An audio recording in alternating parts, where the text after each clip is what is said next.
on a whim. We're trying to get things situated and doing, putting our best foot forward, amen? And we, like I said, we were looking at doing some things with music and whatnot, and we said, well, we're not going to do a special today. And I was thinking about it, and I said, you know, God's put a special on your heart all the time. I said, well, I haven't practiced it, I haven't played it, but let's see what happens. And I hope that God blesses you in everything that we do. So if you would take your Bibles with me, we are still going to be in the book of Revelation. We are going into the 4th chapter today, the 4th chapter of the book of Revelation. And I hope to continue in this book. But we're going to open it up today. We have just come out of the series of seeing Christ walking through the church when he speaks to the churches, the 7 churches of Revelation. And now we move into the next segment of the book of Revelation. This is one of the 3 transitions that we see. I'm going to just start with the word today, and then we'll go into it and we'll start pulling apart a little bit of what we see here. So he says in verse 1, he says, after these things, I look and behold a door standing open in heaven. And the first voice which I heard was like a trumpet, speaking with me, saying, come up here, and I will show you things which must take place after this. Immediately I was in the Spirit, and behold, a throne in heaven, and one sat upon the throne. And he who sat upon the throne was like a jasper, sardis stone, in appearance. And there was a rainbow around the throne, in appearance like an emerald. Around the throne there was 24 thrones, and on the thrones I saw 24 elders sitting clothed in white robes, and they had crowns of gold on their heads.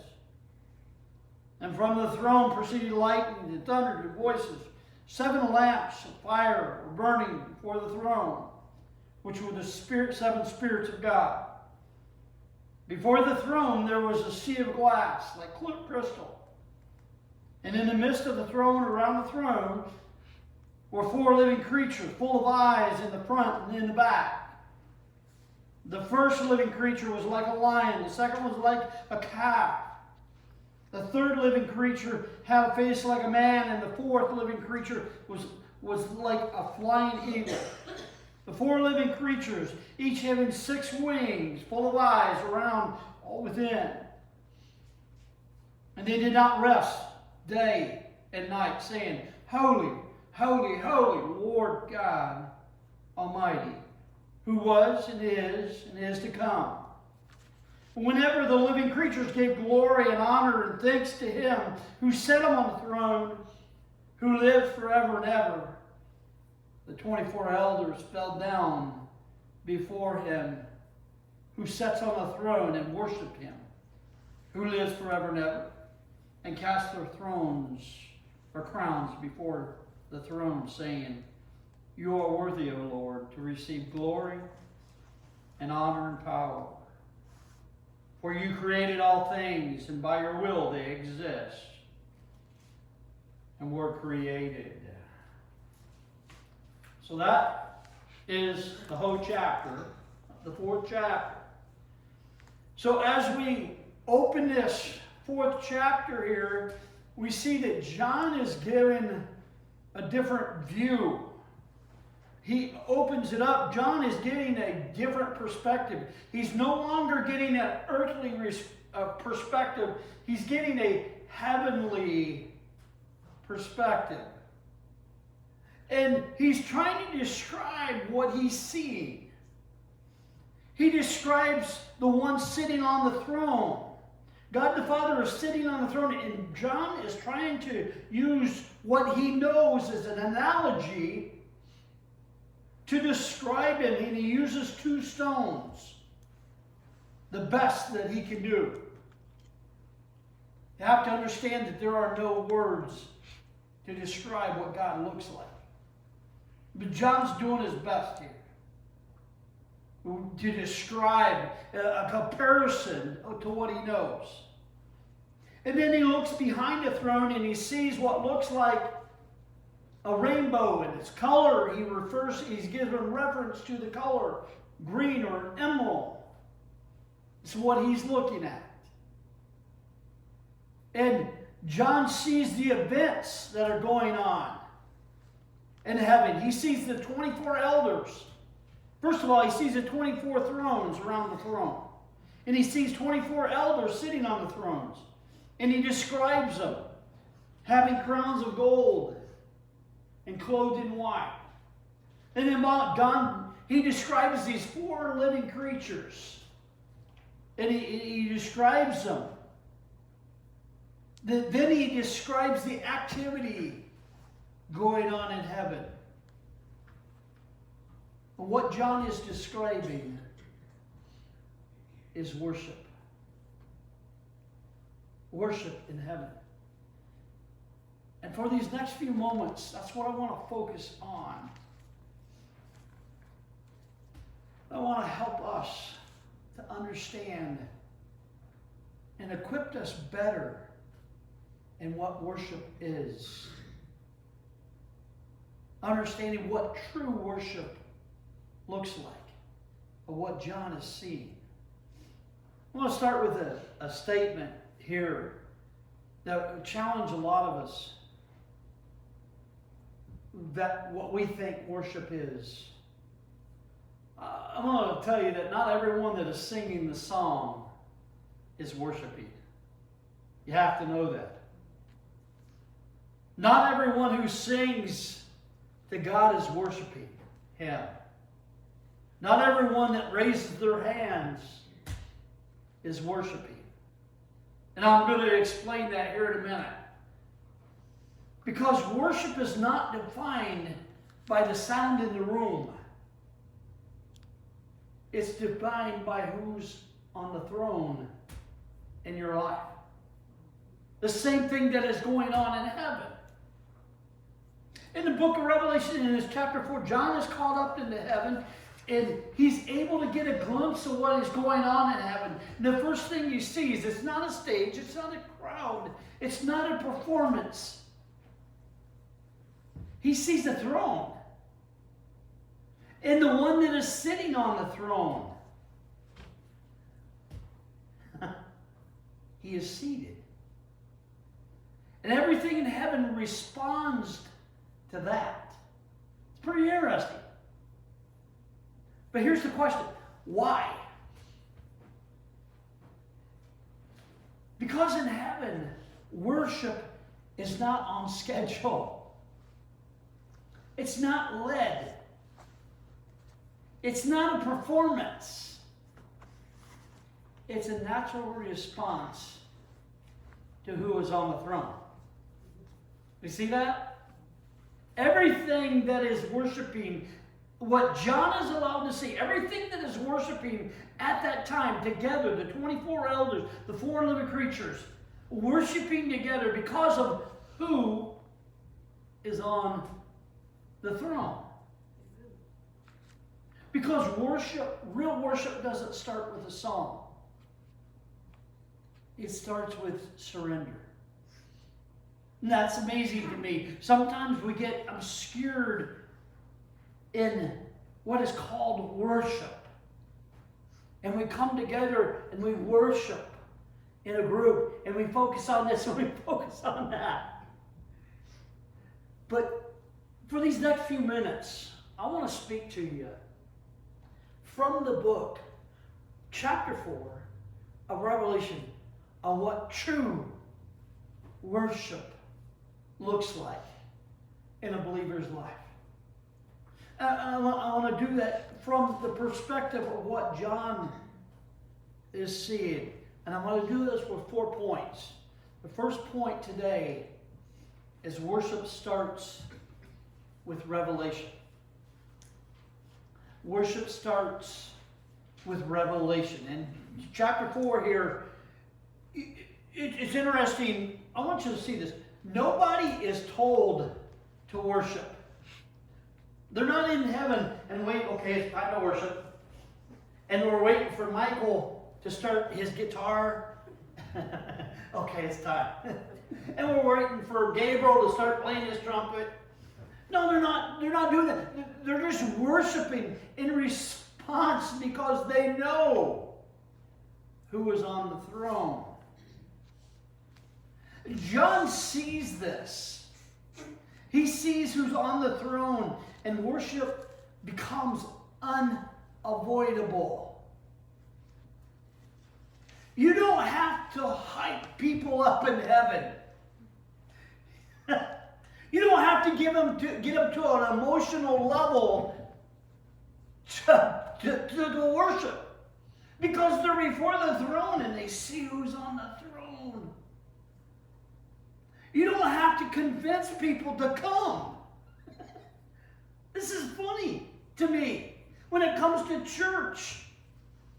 How we, like you said, I'm going to make a decision whether I'm going to go to church or I'm not going to stay home. I'm going to do this or I'm going to... In heaven, I'm in the presence of God. I'm going to worship because He who is on the throne. It's a natural response because they understood that they were in His presence. The problem we have many a times is not passion, it's perspective. And let me explain it the best way I can. If God feels distant from you, your worship is going to be dry. There's not going to be any worship. If your God, your revelation, your understanding of God is too small, your worship will feel optional. Does that make sense? Your understanding, your view of God, your perspective of who He is everything when it comes to worship. But when you see Him as holy, sovereign, seated on the throne, worship becomes a natural response. And here's the truth that we need to get a grasp of today. You'll never worship beyond your revelation of God. You'll never worship beyond your understanding of God. Meaning, if you have a small view of God, then your worship is going to be, you're not going to be stepping into real worship. You're going to determine your own view of what worship should be. Second point, worship is surrender, not just sound. So in this chapter, we see that there's 24 elders, and I'm not going to pull apart of what these things represent today. I just want to focus on worship. But you have 24 elders. They don't just sing. You see that their response, they fall down and they cast their crowns. But we have to understand the crowns represent something. The crowns represent authority, achievement, and identity of who they are. And they throw those things at His feet, at the throne. And we get to another question, and the best question that we can ask at this point is why? Because in His presence, everything that I've ever done in life seems so small that I can't even hang on to it. I don't care what you've done in ministry. I don't care 50, 60, whatever road that you've taken in your life with Christ. It's going to seem so small in His presence, and you're going to be able to cast it down before His feet. let me just say it like this. If you can sing and worship and not surrender, that's just performance. That's not worship. And what I need to know as a Christian is what is real worship. And some people, they lift their hands, but they don't want to release control of where God's trying to move them. Some people sing real loud in service, but they hold on to sin in their life. And they hold on to pride. But opening up this, and what John is able to see, and you're able to see in heaven, is true worship always costs you something. That means maybe my plans go down. Maybe my timing is not his timing. My way goes down. Because we have to understand it like this. You cannot truly worship Him as Lord if you're still trying to be in charge. Worship will cost you the illusion that you're in control. This, to me, is one of the greatest illusions in life. To me, that I'm in control. That is one of the greatest illusions that I think all of us deal with, that we are in control. And as soon as we get a better grasp of that, of who is in control, I think that's where you enter into true worship. But worship will cost you something. It will cost you your pride. It will cost you that view of how do I look. It will cost you many times how do I sound. I don't want to go too far with that. If you can't sing, maybe you should. No, I'm just joking. But a lot of times we get up to a point of worship. Who sees me? Who's looking at me? It's not about me. It's about Him. A lot of times we get, am I important? When you lose the I and you put the Him in there, then you start to worship. Point number 3, worship is continuous, not conditional. Worship is continuous, not conditional. John opens it up and he describes these 4 living creatures. And again, there's so much there in detail and to explain what they are, what they look. You can go back to Ezekiel. Ezekiel has a comparison to what he sees. You can look at the throne room of where Isaiah speaks in chapter 6. But again, these things are forever before the throne. What is important today is to focus on worship and what they are doing. And these 4 living creatures, it says day and night, they go without stopping. And they cry, holy, holy, holy. They never stop. They don't worship on how they feel. They don't base it on what they're going through. They don't base it on whether it's convenient.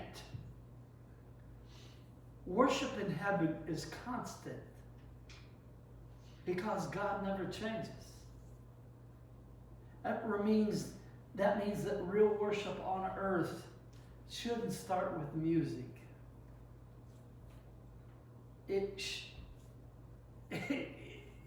I'm going to tell you, for me, worship on Sunday starts at 5:30. I'm preparing myself. I mean, you could have all these things going on in the week. At some point, you could, if you're not careful, you could bring all those things into worship and make it all about your life, which is important. The things that we got going on. But here's the truth in this. If you're just worshiping at church, you only worship on Sundays, Folks, that's an event. That's not worship. You should be worshiping Monday through Friday, if that makes sense. Point number 4, worship reorders your life. Worship reorders your life. Everything in heaven at this point, what John is seeing here, everything in heaven revolves around the throne. It doesn't revolve around people. Not around performance. It's around Him. It's about who sits on the throne. So here's the question this morning. What does my life revolve around? Maybe it's a job, maybe it's a relationship, maybe it's material, possessions, money. And here's the key to that answer. Whatever takes center stage in your life, whatever it is, and you're the only one that can answer that, is what you probably worship. We don't like to hear that. But let me give you a simple truth. Whatever's in the center of your life, that's what you worship. Let me give you a warning. I left it over here for a purpose. Let me just give you a warning today that many are watching today in the realm of pastoral leadership, and this is what is being worshipped today. You're getting everything, your information. This is guiding your life. We have to be careful with this. But whatever is centered on your life, that's your worship. Number 4, worship reorders your life. Worship reorders your life. Everything in heaven revolves around the throne, as we see here in this passage. It's not around people. It's not around performance. It's around Him. And the simple truth is we have to understand that the center of our lives is what we actually worship. Now, let me make this kind of personal today. And when I look back at my own life, and everybody's got church history. If you've been going to church for a long time, you've actually been taught to worship a certain way. If you're Baptist, you don't hold your hands up. If you're Pentecostal, you're probably waving your hands around. You might be dancing down the aisle. I don't know. I've never been in a Pentecostal church. But people worship in response differently. Some of us don't have a worship problem. Some of us got a problem on who's on the throne. And that's where it comes. Because God, most of us here today, I can look out and I can see that most of us are saved. I don't want to assume that, but most of us are, by your own testimony, have accepted Jesus Christ. That's not the question. The question is He in the center of your life? When it comes to worship, that's the question. Is Jesus in the center of your life? And most of the time we can answer that question by the things that we do. But until He takes His rightful place, our worship will always be partial to the center of your life. This morning, I just don't want you to hear about worship. What I want you to experience is I want you to step into it.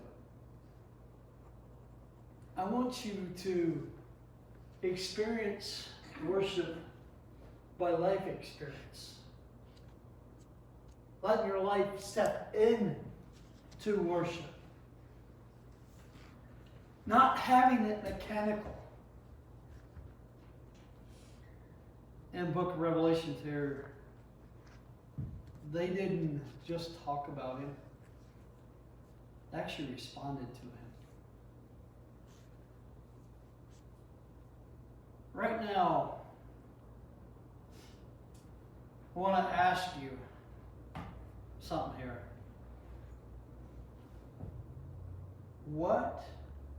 This becomes personal at this point when it comes to worship. What am I still holding on to? What crowns have I not laid down now? You have an opportunity to put him at the center in your life. I can just give you some examples. Is it control?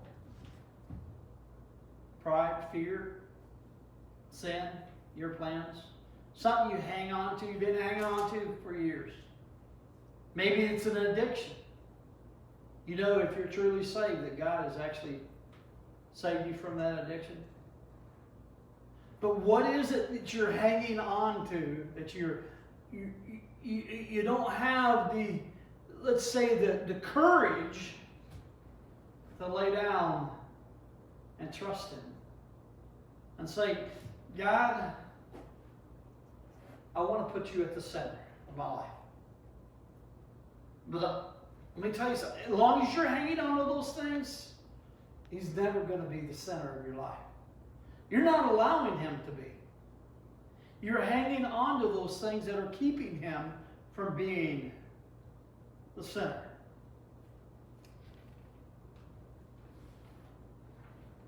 And here is kind of where I want to go today. As we bring the guy or the people up for the musicians and stuff, I'm going to bring this to a close.